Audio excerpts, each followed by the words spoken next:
Bukan tentang rumah yang mewah, tapi tentang tempat yang tetap berdiri meski pelan-pelan retak dari dalam. Ini kisah Oren di sebuah rumah tua di ujung gang. Tubuhnya rapuh, tapi hatinya nggak pernah runtuh. Hujan turun rintik.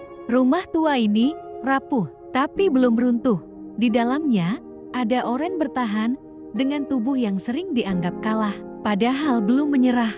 Oren bangkit pelan, tangan gemetar menopang lutut, senyum kecil ke adiknya. Suasana rumah sempit dan hangat, ia bukan kuat, hanya nggak punya waktu untuk jati lemah. Tugas rumah, adik menangis, dapur bocor semua dipikul pundak ringkihnya.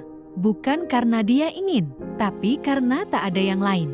Ayah bilang, kita harus jati kuat kalau dia mau bertahan. Dan sejak itu, Oren gak pernah minta dimengerti, cukup didengar. Besok pagi, ia akan bangun lebih dulu, menambah retakan-retakan hidupnya seperti biasa. Karena rumah ini belum runtuh, dan dia pun belum.